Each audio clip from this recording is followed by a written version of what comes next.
Welcome to panel 4, the 1L and Casebook Curriculum in a New Era.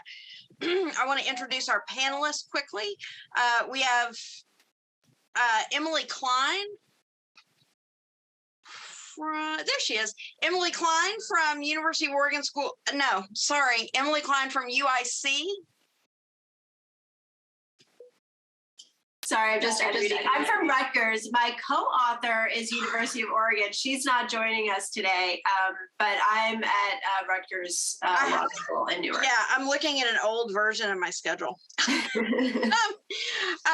have Kathleen Birch from Atlanta's John Marshall Law School, Brad Denoyer from Indiana University McKinney School of Law, Kimberly O'Leary from Cooley School of Law, and Lynn Sue from New York Law School, will be joining us. So this panel and the next panel are what we're calling Big Ideas panels. So instead of a Q&A panel, we've asked each of these authors to give us a short synopsis of the big idea from their chapter. And so we're going to start with, I think I've got the wrong order. You know what, Kim? Take it away. Thanks, Tracy. What a great conference this has been. I've been glued to my computer all day, which usually doesn't happen during online conferences.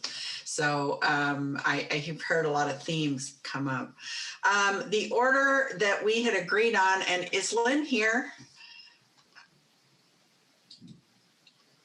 She is not here right now. I expect she'll be here in I just heard from her not too long ago. All right, because we had agreed that she would go first, but I'll go first if she isn't here by the time I finish this very short intro.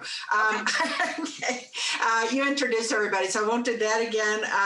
But I did want to note just a couple of things. One is that when I looked at the bios of all the people on our panel, this is on 1L classes and casebook curriculum, and almost all of us have a background in skills courses. So I just thought that was interesting. And I suspect I can think of a couple of reasons why that probably is true. And the other thing I wanted to say is that we're going to go each about 7 minutes. We've been asked, unlike the other panels that have preceded this one, to just give our big ideas sort of just on our own. And then after we all go for about 7 minutes each, there'll be time for question and answer at the end. So if you have questions during, that's fine to put it in there. And Tracy has agreed to look at the questions and sort of keep tabs on them during the presentation. The other thing I wanted to mention is that Kathleen Birch is in Palau, and it's, if I'm looking at it right, about 4 in the morning. So, wow, I think there's some real dedication going on there. All right, well, if Lynn's not here, I will go first. Lynn is, when she gets here, are you here? Yay. Yeah, fabulous. Okay, great. I was trying to tap dance until you were online. Lynn is going to start by talking about community of lawyering and sort of the human element and the importance of that. I'm going to talk about creating courses for universal delivery, which is kind of what Megan Bess referred to in the last panel. Emily is going to look at flipping the classroom to teach research and writing. Brad Denoyer is going to talk about low-stakes practice-ready assignments. And then Kathleen Birch will talk about using formative assessments to scaffold skills acquisition in constitutional law courses. So, Lynn, I'm going to turn it over to you. Terrific. So thank you, Kim, and thank you to Tessa and Tracy for this wonderful project and wonderful conference. I'm going to be speaking briefly on the human connection in live and online teaching. It's been touched on through all the presentations today, and I'm going to speak about it in the context of teaching evidence. I teach legal practice at New York Law, which is a first-year skills course. I also teach evidence, and I teach a clinic. So I do a bit of a potpourri. And my chapter focuses on teaching through the community of inquiry paradigm. So I'll talk to you briefly about the student to professor connection I tried to create, student to student and student to content. So I should say that I am not a digital native. And so it was very overwhelming when I was told maybe many of you had this experience that we're going online. I had not taught online. So, we made it work. And I think last summer, with many of you have mentioned all the speakers we heard and the wonderful ideas we had. I thought, gee, to make a course like evidence work online, I had 79, 80 students. It was all about creating a human connection for those students who are sitting in their childhood bedrooms. So this photo I would include this at the very beginning. And I like to start off by, and many of you do this as well, but I did it with visuals, telling students a bit about my background. That's a picture of me, young Lynn, in the front, when I started my career as an assistant DA. And I talk briefly about that. I actually show them a recent picture. I'm still friends with a lot of these people. And then I mention my civil practice background. And I remind them that I'm a resource that they can reach out to for any questions they might have about the joys and challenges of legal practice. So I dealt with lots of evidence. The other thing I did, I guess this was an innovation I wouldn't have tried, but for the pandemic, I would do a check-in, which I'm going to continue doing. So I would check in. I'd begin every class with a check-in, sending positive energy. And I would include a photo that I had taken. So I'm going to share a few with you. And I felt it just acknowledged, that we're in this different mode of learning. We were going through a very difficult time, but it also gave everyone, including me, some psychic breathing space. I enjoyed it quite a bit. Before I had to dive into the rules of evidence, we could look, and I tell them, this was a picture actually my daughter took. We were out to dinner. This is not photoshopped. Here we go. So we have our wonderful, isn't your blood pressure kind of like dropping now? All right, and then we get into the animal pics. This is my cat, Wally. They enjoyed that. Puzzling we all did during the pandemic, or many of us. Oh, students would start sending me pictures, which I'd include. This was a student's cat who, I don't know if this is posed, but he's on the federal, or she on the federal rules of evidence. This was posed. Another student, some dogs, the student's dogs. This was just too good to not include. That's my daughter in a park with her friend's dog who was actually doing down dog. And another student pic. The students like to send me, she was on the beach, that's the sand in the background. She was looking at the federal rules for studying on the beach. A few more.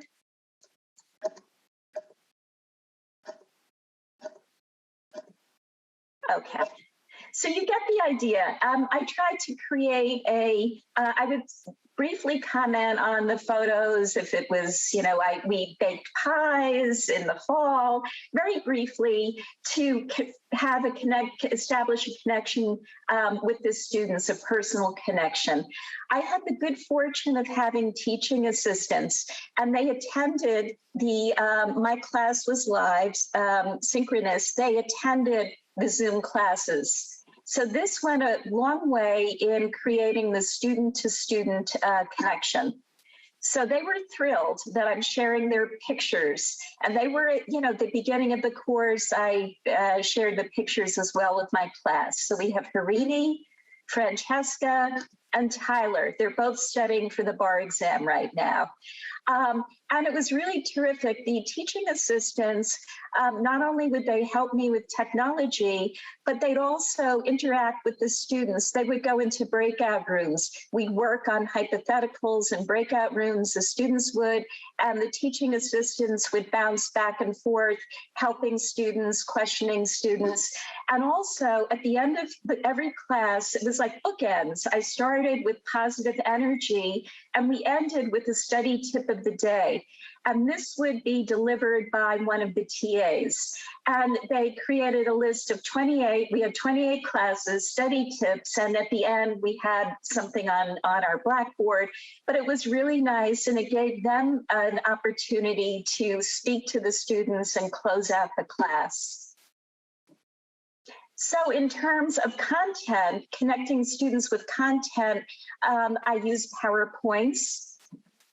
They had a lot of visuals. I included, these pictures, charts of the balancing in FRE 401, 403, all kinds of visuals, hypos, breakout group discussions.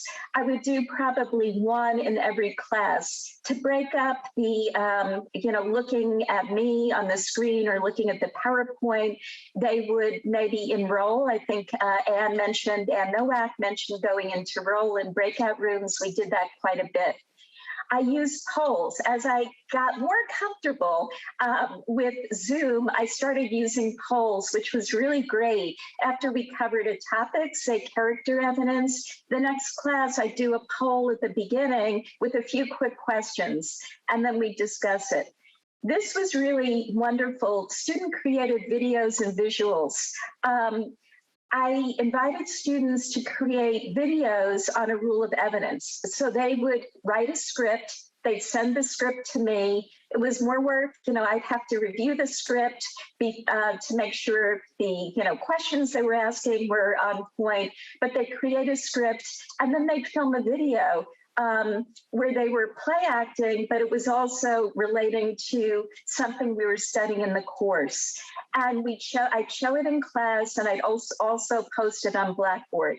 They wanted extra credit, so they got 1 point on the midterm if they did that. But they were really creative, and that was a way for them to connect outside of class and to create content for class. In the spring, I invited them to create visuals. Evidence has a lot of balancing tests, which are very complicated. So we had a lot of visuals, 401, 403, 609, prior convictions. They were really terrific. And they wanted extra credit. So we had a lot of visuals, 1 point again.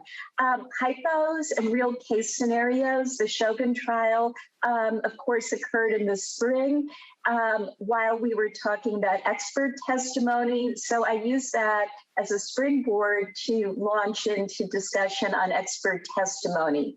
Evidence Jeopardy. We played Evidence Jeopardy to prepare for the midterm and for the final. And the TAs were involved. They helped me create a really cool PowerPoint, and we all ran it together. So that was great. And then the study tip of the day. So those were some of the in-class activities to cultivate the community of inquiry.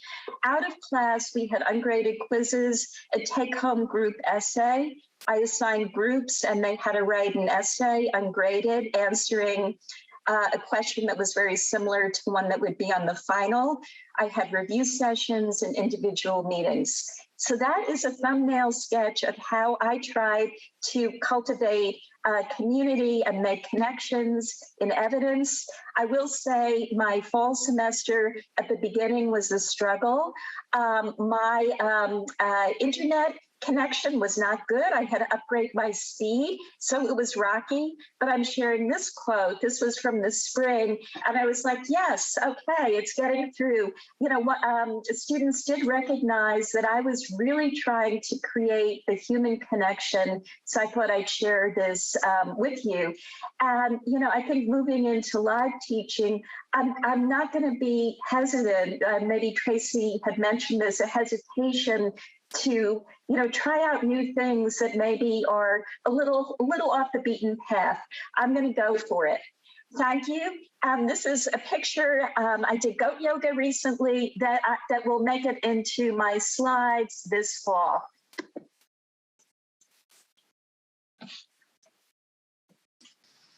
Wow. Thank you, Lynn. I'm going to go next. I confess to my fellow panelists that I got so engrossed in your photos, I forgot to keep track of the time. So that somebody else, one of the other panelists helped me out. And anyhow, so I'm going to get going. At this point, okay.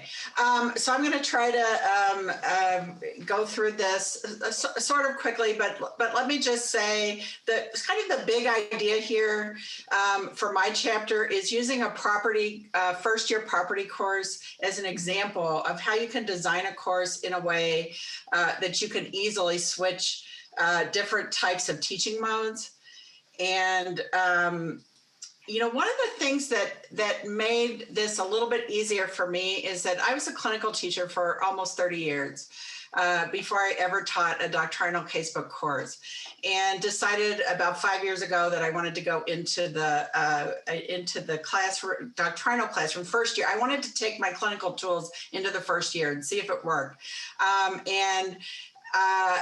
It so happened we were starting up in 2016 something we called the Weekend Blended Learning Program, which was 4 of our 14 classes were online only, because a lot of our weekend students, most of them work full time, and a lot of them commuted in from other places.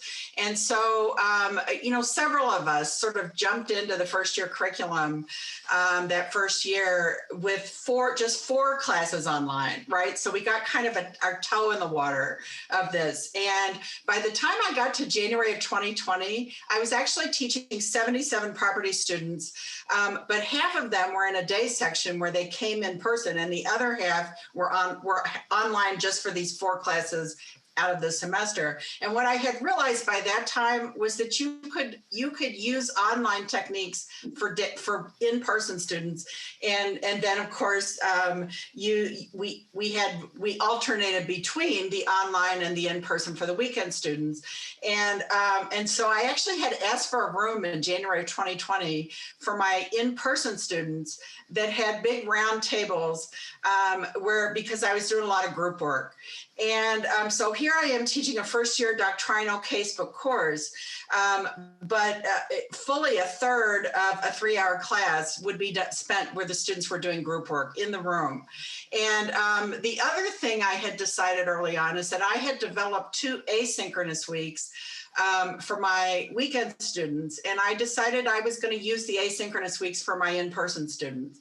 And, it was funny because the weekend students take that in stride, but the in-person students at the beginning, they freaked out a little bit when I said to them, week 6, you're going to do a practice midterm with a peer edit assignment, and there won't be additional reading, and there won't be any additional class. But because it was very time consuming. And so I had sort of built in components already, but then like everybody else, when we went online in the middle of March of 2020, I still wasn't prepared for 100% online. I had to shift some things around. So these are the steps that I kind of went through.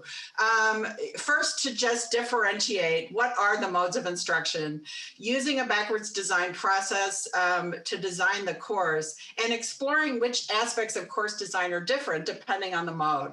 And then just a few thoughts about how you can minimize duplication. I'm not going to go through this chart. It's in the book chapter, but, and boy, Tracy and Tessa, I give them a lot of credit for helping me sort of come up with language and terminology. But this is just a chart that's in the chapter that shows the 4 different ways you could teach a course. The one that's, all 4 of them are on here. The only one I've actually never taught is an entirely asynchronous course. I've done all of the other 3. And of course, what we've been doing most of the last year and a half is what we call online synchronous with some asynchronous components.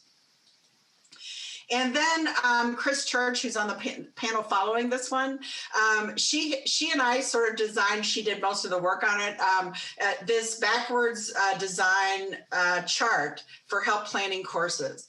And if you've never done backwards design, it's backwards, right? So you start with what are the outcomes? That's first. And then you go to how are you going to assess those outcomes, and then you look at what kind of resources are you going to give them, and then you look at what are we going to do in class. And that's just what that says, right? And so this is just an example of this. This was my backwards design chart for my property class, all filled in. And again, I've got some examples of this in the book chapter. I don't have time to go through them in detail, but you can see that I just want to point out that 2 of our learning outcomes, and all the property teachers at Cooley adopted the same learning outcomes. 2 of them are really skill outcomes: to identify, define, analyze, and evaluate the law as a skill, and to differentiate between majority and minority U.S. jurisdictions, because in property that's a big thing, is a skill, and everything else is content. And so those are our learning outcomes. And that you can just see it a little bit easier on this one. And so I started with the outcomes because those are defined by all of us. Go to the, how am I going to evaluate it? Midterm, a final, multiple choice. I have an opinion letter assignment that I use for nuisance. And so these are ways of assessing. And then what are my resources? And this is the book and some other things I post on the learning management system, things like that. And then what are we going to do week to week in class? And this is what I figured out, after about a year, is that in all of the different modes, the outcomes and the resources are exactly the same, right? That what are you trying to get them to learn is the same, and what are you going to provide them in the way of reading, in the way of handouts, in the way of exercises? That's all the same. The learning activities are actually more similar than you might think. Right? What you're doing online versus what you're doing in a classroom, especially since I was already doing small group work in my property class, even when we were in traditional, sort of in-person synchronous education. But it's slightly different technology. And so you got to master that. The sequencing maybe is a little bit different of what you have to be a little more strategic, I think, about when you break them out into groups and things, just because of the timing of it. And, I did want to point out, because I've heard people talk about you can't do Socratic method online. I actually developed this case analysis process using small groups and Google Docs. So I break them because sometimes a lot of my exercises are application, but when you want them to really, some of the cases are really important. I would divide them into groups, and sometimes I'd group the cases, and I'd put the cases in the groups with questions in a Google Doc, and they would go into their small groups. They would talk. They would start filling in the Google Doc in their groups because you got a lot of students in the class, and then I would go on the Google Doc and I would type questions in red next to their answers. So it's sort of simulated Socratic method in a sense, right? One of the questions might be, what is the policy behind this thing? And then somebody would answer, and I would say, can you probe a little deeper on this? I would just ask more questions like you would in a Socratic method. And I did it so that they could all see each other's groups and what they were all putting up, because I thought there was more learning taking place in that. Asynchronous of all of the modes that I've got on my chart is probably the most different, right, with learning activities, because asynchronous has to be sequenced exactly right. You have to really think through, from each module to each module, how are they going to go through this? How are you going to assess what they're doing during the process and that kind of thing? But the thing is, once you develop asynchronous content on any of these, you can use those even when you're not doing an asynchronous week in other ways, the videos or the quizzes or the other things that you're developing. And then the final big difference is in the assessments. What I learned is that the formative assessments are the same, regardless of the mode, really. I do most of them in my learning management system anyway. And so, those are all going to look the same. The summative assessments was the biggest headache. That was where, because you don't have the proctoring and you don't have, I ended up switching more to open book, but then I had to redesign what are the kinds of questions I'm asking. And also I had to change my grading rubric. I'm not going to give a lot of points for being able to recite the rules if it's open book, right? I'm going to give weighted even more heavily toward analysis in my rubric. So this is kind of my last piece, which is how do you minimize duplication of effort? The first thing is, and probably you guys have already figured this out, build a treasure trove of online resources, because you can move them around depending on what teaching mode you're using. So if you've got the videos, the quizzes, the practice problems, the handouts, move everything to the learning management system. And then you can use that whether you're teaching traditional or whether you're teaching some variation of an online course. I would recommend you develop some asynchronous content, even for traditional courses. And the reason is that certain things are just done better when they have more time to dig into it than you would have in a regular 3 hours of class time in a week.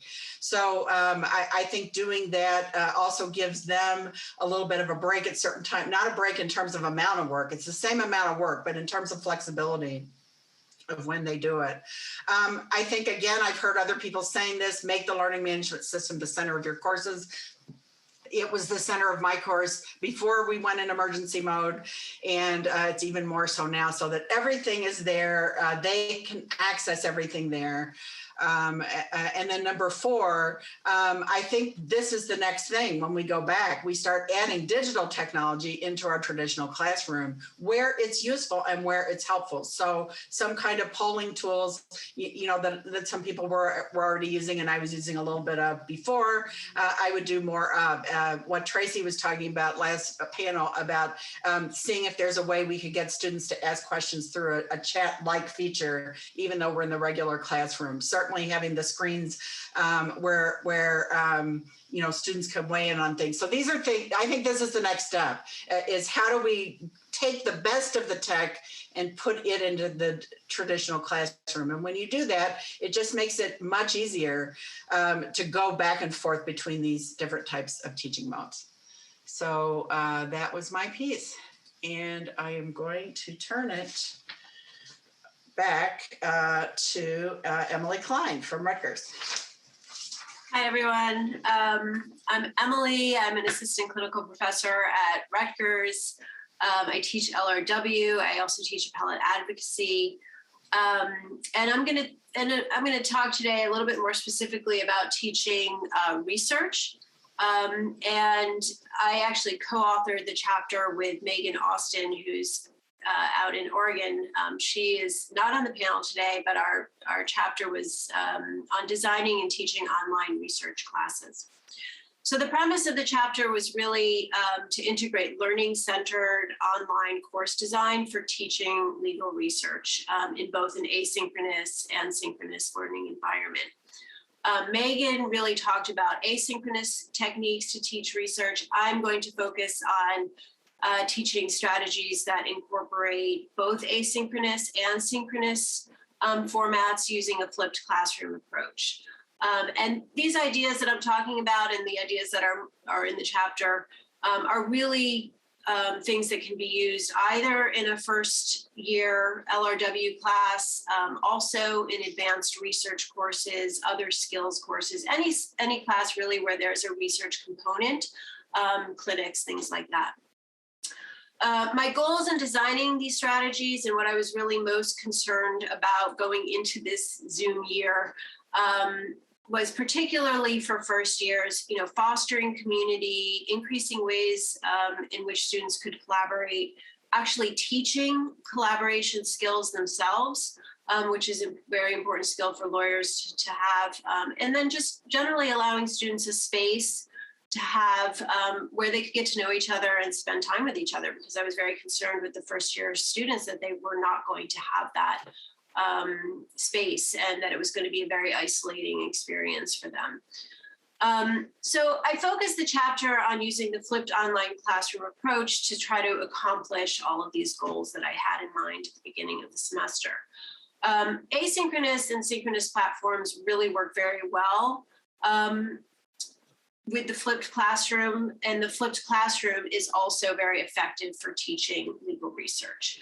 And in the flipped classroom, which most of you probably already know, we essentially use out of class time to impart basic skills, and then we move into the classroom to practice those skills in a collaborative environment. And sort of I acted as the facilitator in that environment. And the model is really very effective for teaching research, since the research skills require so much practice for mastery, and the learning is very much integrated into the doing of the skill. So at the beginning of the semester, and I'm just going to talk about a few things from the chapter. Obviously, there's much more in there, but I'm going to focus it very narrowly on teaching research design, and then in one way that I went about teaching research skills. So at the beginning of the semester, what I did was I broke the students into working groups. And these were groups of about 3 to 4 students. In some instances, I think I had 5. I had a fairly large class last year, but I think a group of about 4 students really was optimal. And these are groups that I maintained for the entire semester because I felt it gave some continuity to the relationships that the students were building with each other in this class. I also developed a comprehensive research and writing assignment that spanned at least half of the semester. Depending on the class, you could certainly create an assignment that spans the entire semester. And when we're teaching research, it's also really important to have students slow down, not to just jump online and to immediately start researching. So what I like students to do is to first try to consider how to design their research and to sort of come up with a strategy for how to do that research. How are they going to attack the problem? What are going to be their priorities? What are going to be their strategies? So the way I began teaching research design in this course was I posted on Canvas. Canvas was the format that we used at Rutgers. So I would post on Canvas, narrated PowerPoints, taped video lectures. This was sort of the asynchronous portion of the flipped classroom, where students would, sort of engage with these asynchronous materials to learn the basics of research design. And this essentially becomes part of their homework. It's done outside of class time. And in the asynchronous materials, when I was teaching research design, we were covering ideas like finding the issue in the case, what are the client goals, what areas of law might be implicated by this problem, what jurisdictions, what are the key facts potentially, and what kind of sources are we going to be researching here? Are we going to be looking at cases? Is this a statutory problem? Might we need legislative history, treatises, other secondary sources, and things along those lines? So these were sort of the general ideas that students learned outside of class in an asynchronous format. And then we moved into class time. We already had our groups. And so we separated into breakout rooms into those groups. And in those groups, the students really started to come together to design their plans. And I was able to then, in those breakout groups, move from group to group, help them sort of act as a facilitator rather as an instructor or, a professor in many ways, and sort of help guide them to understand which areas the law might be at issue, which jurisdictions are at issue, what is the issue, especially when we're talking with first-year law students. So taking that basic research design, we then could move into teaching, sort of research strategies using the same approach. So as before, I would post asynchronous materials.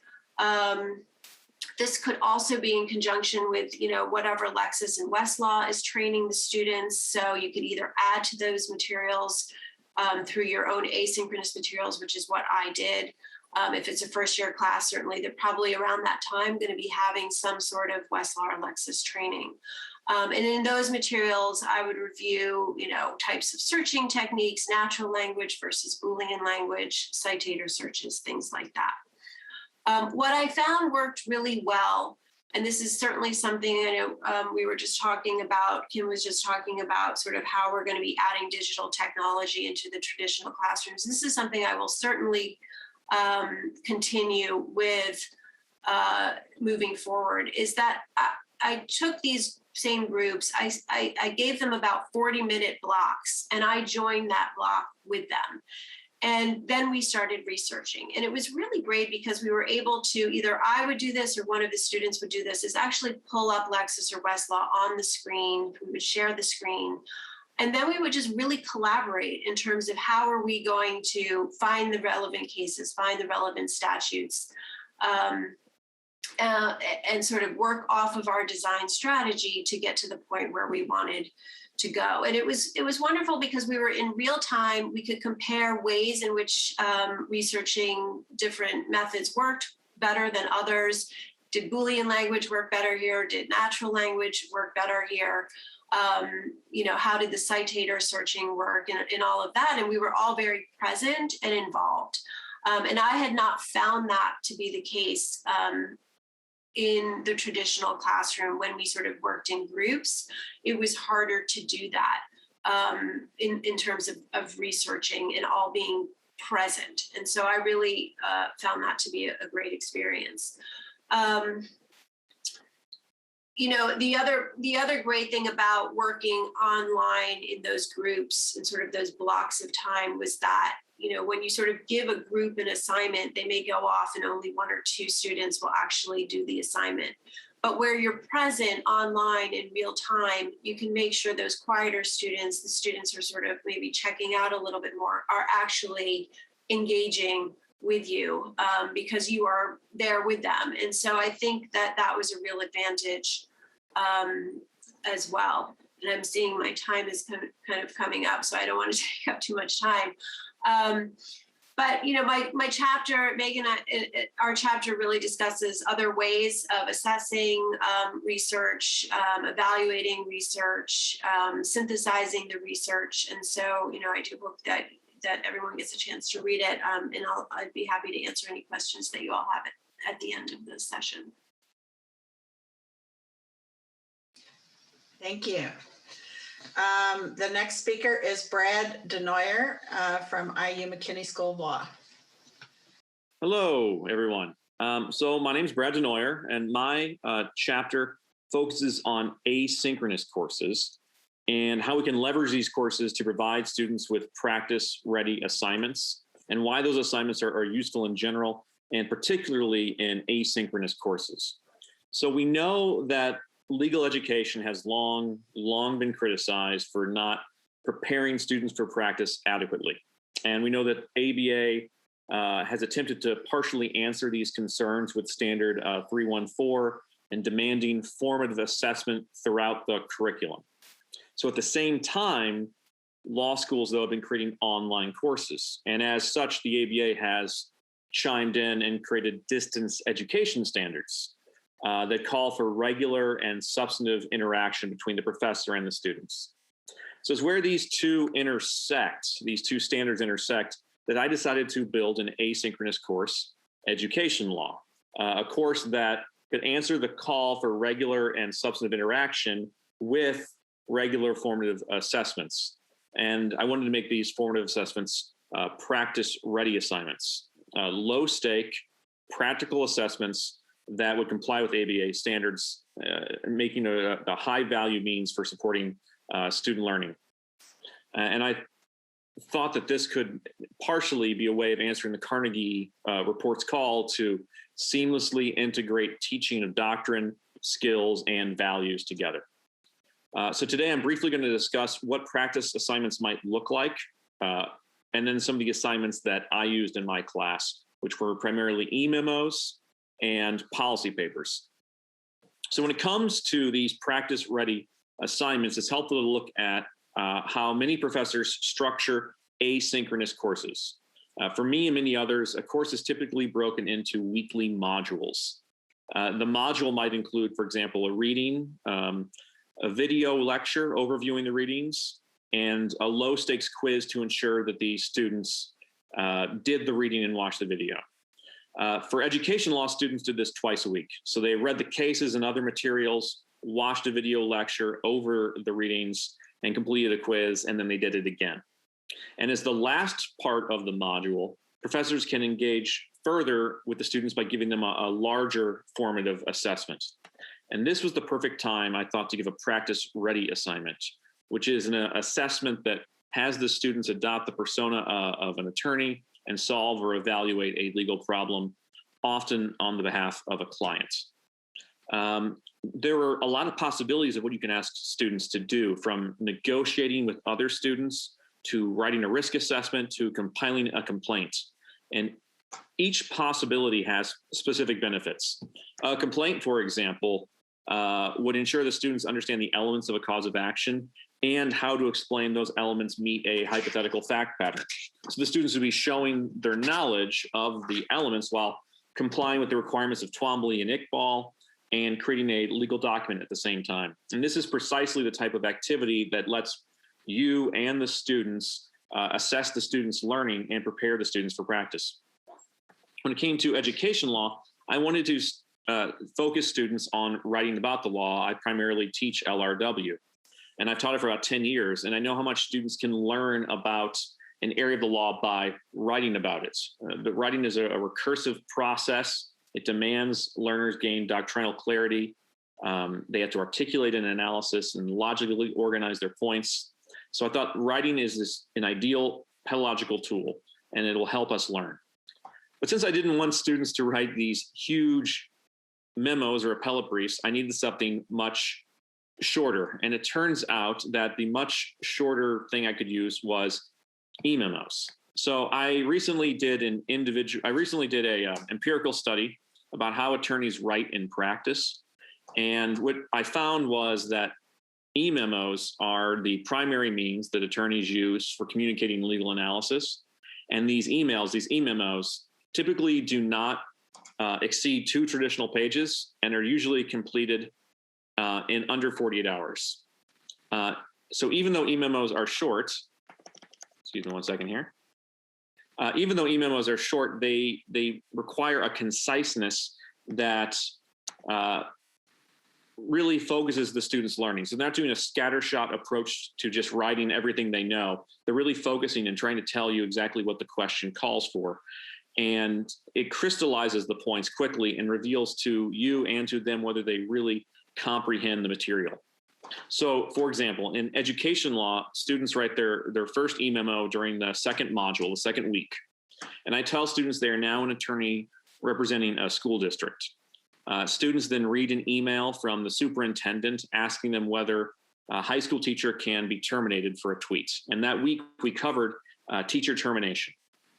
So this year I actually did a TikTok video, not a tweet, telling students about the dangers. It was a fictional teacher.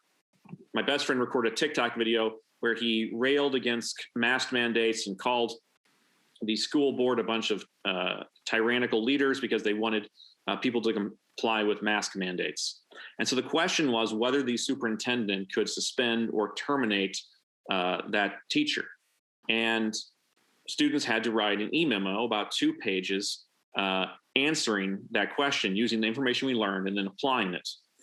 And I focused on the students' overall understanding of the legal issues, how accurately they gave me the rules and the holdings of past cases, and their application of law to the facts. And if students could handle further critiques, then I could critique on their writing, which I didn't necessarily grade for, but I could help with their organization and their grammar. And this required lots of feedback. And that's one of the downfalls of this kind of assessment, is the amount of feedback that I had to give. So I had 35 students. The administration agreed that if I did this model, they would cap the class at 35. And every week I would grade 35 papers, 2 to 3 page papers with individual feedback. But if you don't have time for individual feedback, if it's a larger course, I still think it's possible to do feedback. You can have model answers, and you could do things such as having students compare their own paper to the model answers and meet in small groups where they discuss that. There are many options. But I really did find that giving individual feedback to the students, they really were receptive to that and made a lot of improvements by having that feedback. And it showed me and it showed them whether they actually could tell me the holdings of the cases and understand them. Since I can't do a Socratic dialogue in an asynchronous course, this really crystallized to them and to me, do you understand the law and can you apply it? So other than E-Memos, another assessment I did was policy papers.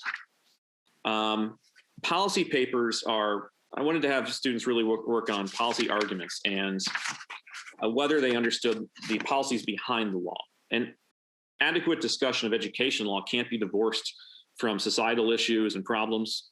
The course deals with issues of school funding, with de jure and de facto desegregation, Title IX protections. It deals with issues that are just part of, that you cannot take away from larger societal issues. So having students focus on policy was natural and necessary for education law. So I had students focus on a lot of public interest issues. They could introduce students to practice-ready skills like analyzing legislation, regulations, agency decisions, and primary documents related to these policy objectives. And also, these policy arguments are critical in helping students develop a practice-ready skill that we don't talk about enough, but is defined as a practice-ready skill, which is empathy. Empathy is necessary for a practice-ready attorney. And this can be done with hard data and stories from marginalized communities. And I use a lot of supplementary articles, studies, videos, podcasts, and students would have to use these reliable secondary sources in creating policy arguments. So, for example, an education law policy assignment unilaterally elected each student to the Indiana State Senate. And the state senators, the students, were emailed by a coalition of school district parents and asked about the merit of Indiana's funding system. We have a very progressive funding system in Indiana, believe it or not, where we fund schools. We give more money to schools that have more students who are on federal assistance and food stamps. And talk about what could be done further, what should be done, and how funding should work, and to discuss previous funding models. So in addition to the primary authority, where we talked about funding models across the country, successful students used non-case law resources that we talked about in the course, such as news articles. There was an NPR audio report. There was a U.S. Commission on Civil Rights document about funding and inequities in funding. And they had to use these sources to either write about which funding model is the best, or a lot of creative students came up with their own funding models that discussed how we can make an equitable funding model. So the key here with the policy papers is, for this assignment at least, there was no correct answer. But what I wanted to see students do was rely on reliable resources, and to be able to differentiate reliable resources from non-reliable resources and signify their understanding of their materials and creativity. And so a particular strength about this was it allowed students to write about potential legislation without teaching students the nuances of legislative drafting. Thank you. Last person, Kathleen Birch.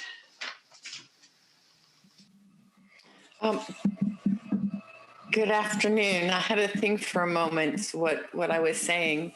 Can everyone hear me? Yes. Okay. All right. So I'd like to start by thanking Tracy and Tessa for being such fabulous editors. I'd also like to thank my co-panelists, and you'll hear me referencing some of what they've said in a way for me not to repeat everything. And I'd like to also thank our publisher, Carolina Academic Press, for publishing this book. It's been a great project to work on. My chapter is titled Blasphemy, Skills-Based Constitutional Law Online. And I intentionally use the word blasphemy in my title because so many doctrinal professors don't necessarily think of their courses as skills courses. However, as Kim mentioned in the beginning in our introductions, my background is in skills courses, and I think of all of our courses in law school as skills courses. And once we look at courses through that framework of skills, I think it changes the way we think of the course and how we design the course. So I will talk more about this blasphemy, but before I do, I want to share with you why I think this book is so timely and so important. For the future of legal education, I think there are two words or concepts that we need to keep in the forefront of everything. These words are flexibility and relationship. First, flexibility, as discussed by Lynn, is if in the past 18 months has taught us nothing else, it's that we need to be flexible in how we design our courses, in how we teach, in how we respond to our students and to the events around us. We need to keep in mind that the root of the word flexibility is a verb, to flex. And that requires that we are able to flex into different modes of teaching as needed. And that in turn means that we need to maintain skill sets that allow us to easily move from one mode of teaching to another, keeping up with new technology, with educational theory, with educational psychology, and updating our courses on a regular basis to respond to this new information and these new skills that we're acquiring. And by mode, I mean moving from classroom to online to hybrid and back to the classroom. We don't know what the future will bring. As a matter of fact, we're learning day by day that we're having more surges in COVID again. So we don't know if we're going to be starting our semesters in person and then moving to online again in the middle of the semester, or maybe our schools are going to start out a little bit more conservative online and then move us back into the classroom. Whichever way our universities decide to handle the situation, we need to be ready to move from one mode of teaching to the other, and we need to be able to help our students do that as well. The second focus is on relationship. And this takes Lynn's ideas of community building a little bit further. And I want to shout out right now to Michelle Pistone from Villanova. I don't know if she's here with us today, but she always reminds us that teaching and learning are two different verbs, and that we need to make sure that we're aware and cognizant of that as we design our courses. We need to make sure that we're creating space and opportunities for these actions of teaching and learning to interact with one another in a dynamic that results in growth in our students. It would be great if we could design, if our design culminates in an activity that would assess that student's growth. In fact, our deans and assessment committees would be very happy with this result, as it would make establishing compliance with ABA standards much easier for us. Okay. So now I want to turn to blasphemy. So, and if we are focusing on skills in teaching our courses, identifying those skills and breaking those skills down into the smallest component, if we're doing that, we can become more flexible and build that dynamic relationship with our students. We can no longer assume that our students are just going to get it.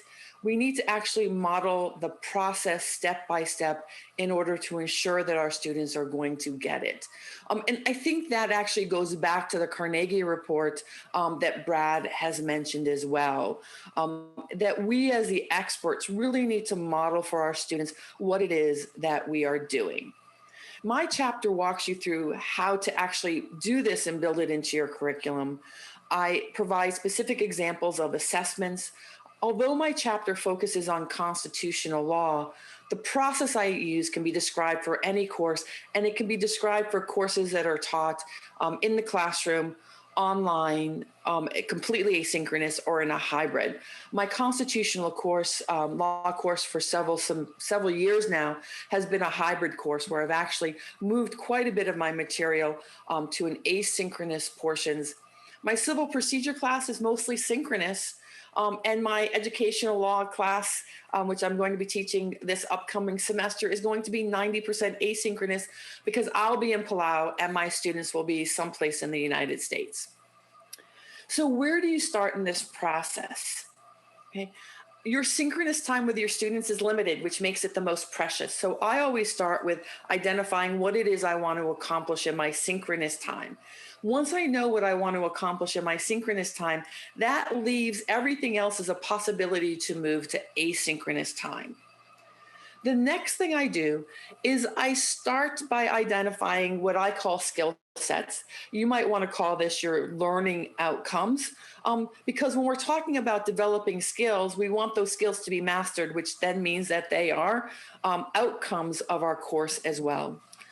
So, for example, in constitutional law, I think there are two skill sets, maybe more, but I'm going to only focus on two for today, that are unique to constitutional law. And that's where I want you to focus first on the skill sets, is what is unique to your course, the material that you're teaching.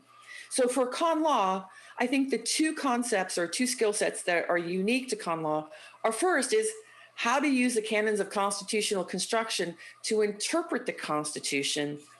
And then second is knowing when the law is a fact for purposes of constitutional law. When I say that, the law is a fact for purposes of analysis, many people don't quite understand what I'm talking about. So let me explain.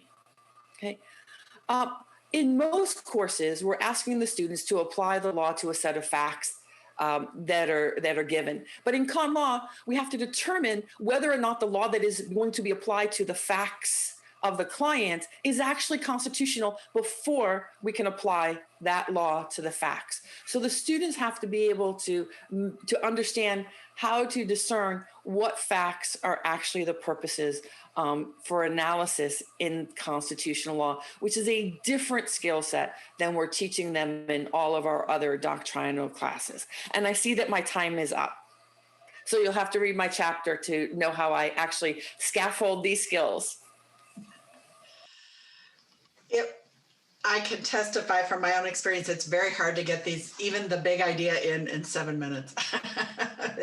Thank you. I also felt like you did a wonderful job of trying to pull all of our ideas together. So I appreciate that.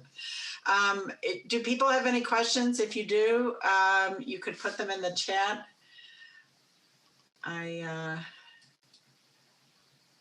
Tracy, I think you said there weren't. I think I saw one question asking if I could attach the backwards design spreadsheets. I'm going to attempt to do that right now in the chat. Hopefully that works. Did that? Oh, that went to panelists. Sorry, I will do that again. One of the things I think that clinical and skills teachers, I realized this was really different when I first started working with doctrinal colleagues, is that we're not afraid to make a mistake in front of our students. When you teach people in real life context, you're making it up kind of as you go along all the time. So, you just keep a cool head and do it differently. I think everybody should be able to see that spreadsheet. Does anybody have any questions for any of our panelists? If not, I guess you can read more about all of this in the book. And Tracy, I'm going to turn it back to you. All right. So with that, just a quick reminder, the book is slated to be released later in next month. They've given us a tentative date of August 23rd. Tessa put a link for the book in the chat. But you can't pre-order just yet. I don't know if you ever will be able to pre-order. And then the discount code for the participants and panelists today is LTS, and that gives you a 20% discount on the book.